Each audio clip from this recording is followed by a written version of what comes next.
नमस्कार दोस्तों, कैसे हैं आप सब लोग। 5 अगस्त को राम मंदिर का जो भूमि का पूजन है वो हो चुका है। अब मैं ये विचार कर रहा हूँ कि जो ये 5 अगस्त जो तारीख है, वैसे तो ये ऐतिहासिक तारीख हो चुकी है क्योंकि 5 अगस्त 2019 को धारा 370 हटाई गई और अब राम मंदिर का भूमि पूजन हुआ। लेकिन अब मैं ये सोच रहा हूँ कि 5 अगस्त 2021 को क्या होगा। और जहाँ तक मेरा एक अनुमान है कि हम POK यानी पाक अधिकृत कश्मीर पर तिरंगा लहराएंगे। ये मैं इसलिए कह रहा हूँ क्योंकि सरकार की एक प्लानिंग है, उस प्लानिंग को हमें समझने की ज़रूरत है। जब मोदी 1.0 2014 में सरकार आती है तो सरकार के सामने कुछ चुनौतियाँ थी। सबसे पहली चुनौती थी पाकिस्तान, और 2014 से पहले की जितनी भी सरकारें रहीं वो पाकिस्तान को कहीं ना कहीं विश्व मंच पर अलग थलग नहीं कर सकी। यानी पाकिस्तान का जो एक आतंकवादी चेहरा है वो पूरे विश्व को नहीं दिखा पाई। कहीं ना कहीं उनके मन में पाकिस्तान के प्रति एक सॉफ्ट नेचर था। तो इस सरकार को इस जो सॉफ्ट नेचर है और पाकिस्तान को चेहरा है वो पूरे विश्व मंच पर दिखाना था। नंबर दूसरा, जब भी पाकिस्तान पर कोई कार्रवाई करने की हम कोशिश करते थे, इवन जब हम सब जानते हैं कि जब 26/11 का हमला हुआ मुंबई में और सेनाएं आमने सामने खड़ी रही, तो भारत के ऊपर इतना बड़ा विदेशी दबाव था अमेरिका UK का कि भारत जो है पाकिस्तान पर किसी प्रकार की कार्रवाई ना करे, जबकि भारत के बहुत 350 ज़्यादा लोग मारे गए उस हमले में। इसके बावजूद भी मनमोहन सरकार ने कोई कार्रवाई नहीं की, क्योंकि एक ऐसा भय का माहौल बनाया गया था कि दोनों देश परमाणु हथियारों वाले देश हैं और एक ऐसा डर था कि कहीं ऐसा ना हो पाकिस्तान भारत पर परमाणु बम न गिरा दे। तो इस मिथक को भी तोड़ना था सरकार को। तीसरा था जम्मू कश्मीर, जहाँ पर लगातार आतंकवादी घटनाएं बढ़ रही थी।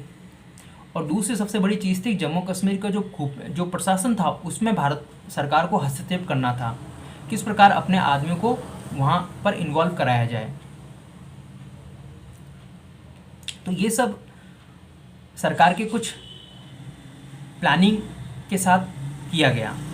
तो सबसे पहले मोदी गवर्नमेंट आती है और फिर वो पूरे विश्व का चक्कर लगाते हैं प्रधानमंत्री जी, और इससे पूरे विश्व को भरोसे में लिया जाता है कि जो पाकिस्तान कर रहा है वो गलत है। जम्मू कश्मीर या भारत में आज जो आतंकवादी घटनाएं बढ़ रही है उसका कारण पाकिस्तान है। लगभग पूरे विश्व को ये बताया जाता है और इसका फ़ायदा आज हमें मिल रहा है। आज पाकिस्तान पूरे विश्व पटल पर अलग थलग पड़ गया है, उसकी कोई बात नहीं करता, ना कोई सुन रहा है, चाहे UN हो, चाहे अमेरिका हो, चाहे ब्रिटेन हो, कोई नहीं, सिवाय उसके साथ सिर्फ चीन साथ में है। अब दूसरी चीज़ ये आती है प्लानिंग नंबर 2, यानी फेज जो 2 होता है वो होता है जम्मू कश्मीर। अब कहते हैं कि कीचड़ की सफाई के लिए एक बार तो कीचड़ में उतरना ही पड़ता है। तो सरकार की यह प्लानिंग थी पूरी तरीके से। सरकार ने PDP जो वहाँ की जो एक जम्मू कश्मीर की जो सरकार थी उसके साथ सरकार बनाई अपनी जम्मू कश्मीर में असेंबली इलेक्शंस में।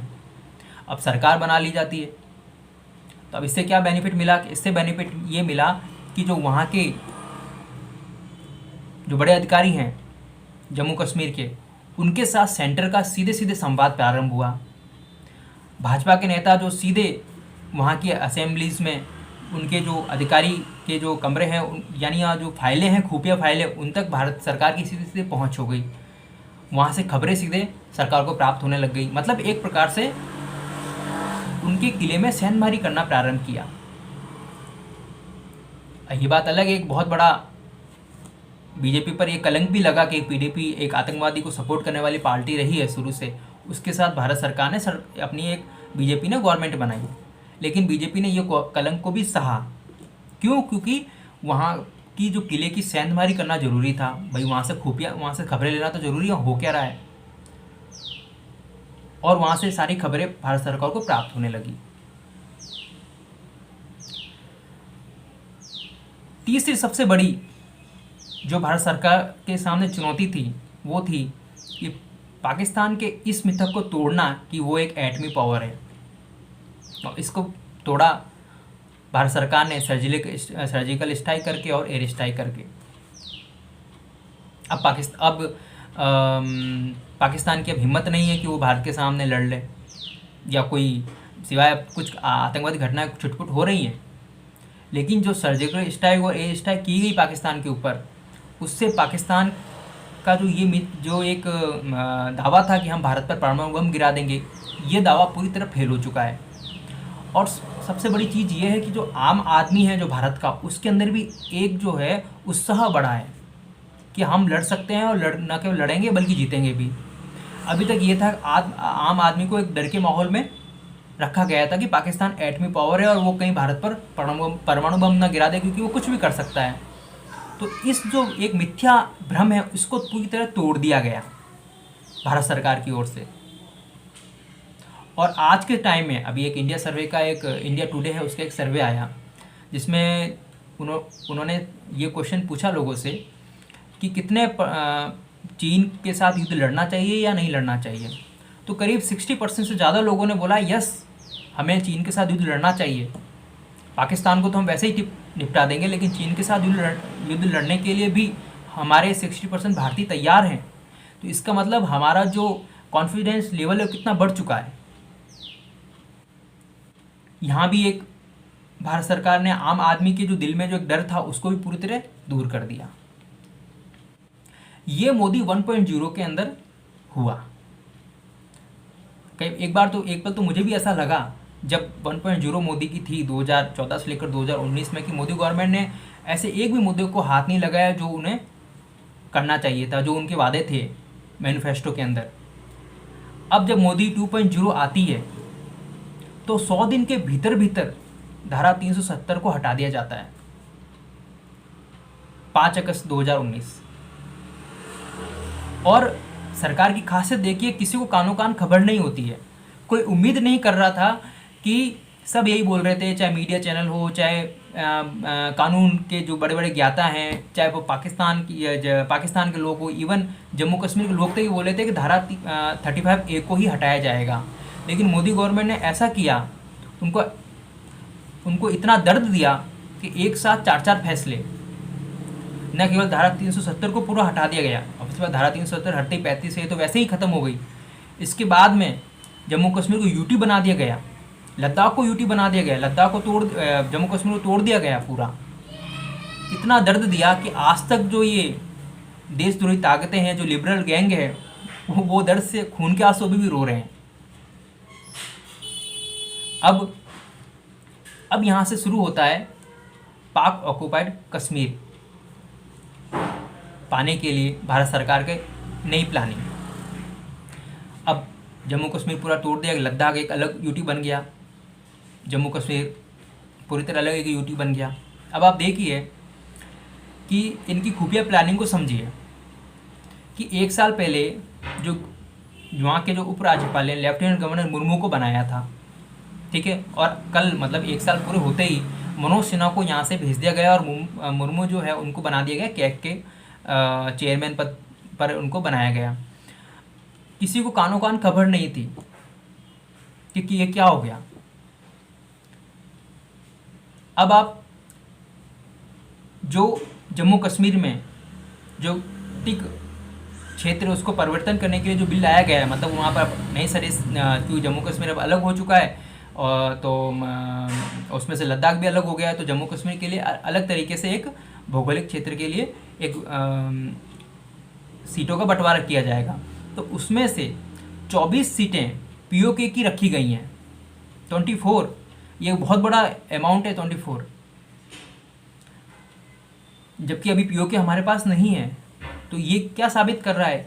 ये साबित कर रहा है कि 24 सीटें पीओके की रखी गई है, मतलब कहीं ना कहीं पीओके के लोगों का भी दिल जीतने का एक प्रयास किया जा रहा है कि देखिए हम आपको 24 सीटें दे रहे हैं। मतलब एक छोटा सा स्थान है, बहुत बड़ा नहीं है, मुजफ्फरबाद है, गिलगित बाल्टिस्तान है, उसमें ये कुछ हिस्से आते हैं, तो उसको वहाँ पर 24 सीटें दी गई हैं। हालांकि ये बात निश्चित है कि बिना युद्ध के तो पीओके आ नहीं सकता, एक बार तो युद्ध लड़ना ही पड़ेगा पाकिस्तान के साथ, लेकिन हम धीरे धीरे अब एक निर्णायक लड़ाई की ओर जा रहे हैं और वो दिन दूर नहीं। और मैं इसलिए ये कह रहा हूँ कि 5 अगस्त 2021 को पीओके में झंडा फहराया जाएगा, ये तय है, क्योंकि अब पॉलिसी धीरे धीरे उसी ओर जा रही है।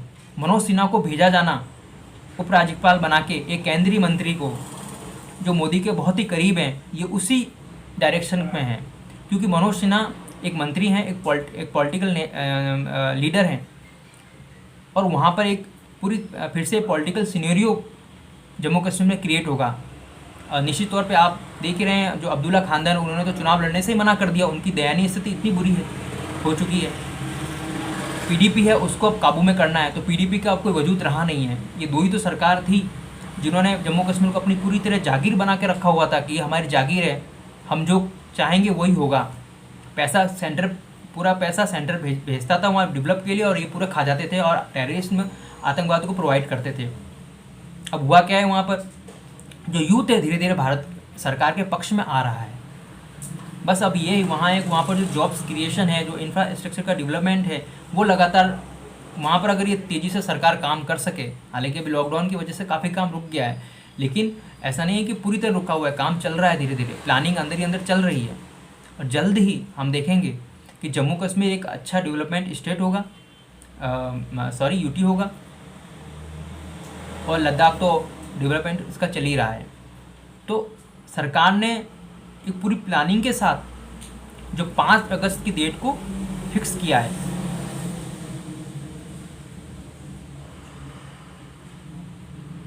तो ये बहुत आवश्यक हो गया है कि अब पीओके भारत के साथ आए, क्योंकि पिछले 70 साल हो गए हैं, इस पाकिस्तान का मुद्दा समाप्त होने का नाम ही नहीं ले रहा। हमें युद्ध तो लड़ना ही पड़ेगा वैसे भी, लेकिन हम अपनी भूमि, क्योंकि हमने कभी किसी देश पर आक्रमण नहीं किया, ये हमारा अपना एक पुराना एक बहुत बड़ा सिद्धांत रहा है, लेकिन कम से कम हम अपनी जो ज़मीन जो दूसरों को दी हुई है, जिन्होंने हमारी ज़मीन पर कब्जा किया, वो हमें अब लेनी होगी। तो अब इंतज़ार करिए 5 अगस्त 2021। अब मेरा एक मानना है कि मुझे लगता है इतना लंबा इंतज़ार करना नहीं पड़ेगा, 1 साल का, जनवरी या फरवरी 2021 आप देखेंगे पीओके हमारे पास होगा और पाकिस्तान के 2 या 3 टुकड़े हो चुके होंगे। जय हिंद, थैंक यू।